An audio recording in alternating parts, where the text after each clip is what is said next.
ቅድም ለመጥቀስ እንደሞከርኩት ሄፓታይተስ ቢ ቫይረስ በተለይ ደግሞ ክሮኒክ ሄፓታይተስ ቢ ቫይረስ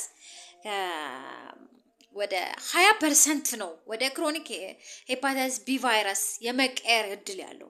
ክሮኒክ ሄፓታይተስ ቢ ቫይረስ አሳሳቢ ነገር አለው ያልኩበት ዋናው ምክንያት ጉበት ጠባሳዋ ወደማትመለስበት ወይም ሲሮሲስ ወደሚባለው እንዲሁም ደግሞ ሄፓቶሴሉላር ካርሲኖማ ወደ ጉበት ካንሰር የመቀየር እድል ስላለ ነው።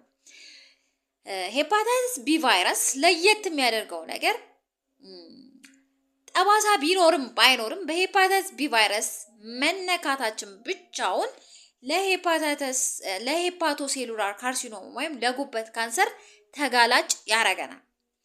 ወደ ህፃናቶች ደግሞ ስንመጣ ወይም ከናት ወደ ልጅ ወደ ተላለፈ ሄፓታይተስ ቢ ቫይረስ ደግሞ ስንመጣ በራሱ ክሊር የሚያደርገው ከ5 እስከ 10%፣ አዋቂ ላይ ከ90 እስከ 95% ሰውነታችን በራሱ ያጣራዋል። በ6 ወር ውስጥ ያጣራዋል። ያ ማለት ነፃም ልንሆን እንችላለን ማለት ነው። ህፃናቶች ጋር ግን ከናታቸው የሚወስዱት ልጆች ላይ ግን ከ5 እስከ 10% ብቻ ነው ሰውነታቸው በራሱ የማጽዳት እድል ያለው።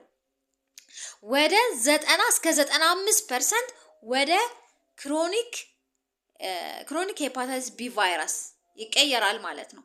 ያ ማለት ያው ከ10 እስከ 20 ዓመት ባለው ጊዜ ቀጥሎ ማለት ነውና ያ ማለት ከናቶቻቸው ሄፓታይተስ ቢ ቫይረስን የወሰዱ ህፃናቶች ለጉበት ካንሰር በጣም ካዋቂ የተጋለጡ ናቸው።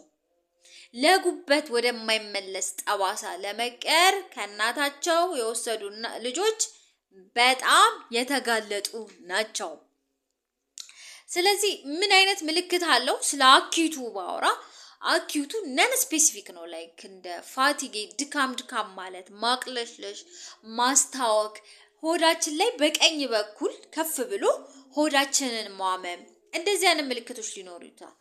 ክሮኒክ ከሆነስ ከተባለ ክሮኒክ ከሆነ ለየት ይላል። አንደኛ ሸረሪት የመሰለ የደም ስሮች ፊታችን ላይ ሊሆን ይችላል፣ ደረታችን ሊሆን ይችላል፣ እጃችን ላይ ሊሆን ይችላል ሊወጣ ይችላል። ወንዶች ለሆናችሁ ደግሞ ጡት የማብቀል የማጎጥቆጥ ነገር ይኖራል። ሴቶች ደግሞ የወር አበባ የመዛባት ነገር ይኖራል። በጣም ሲከፋ ደግሞ ደም ማስታወክ፣ መቀበጣጠር፣ እንቅልፍ ማጣት እና ሆድ ማበጥ የመሳሰሉት ምልክቶቹ ናቸው። ለዛሬ ያለኝ ይሄ ነው። አመሰግናለሁ።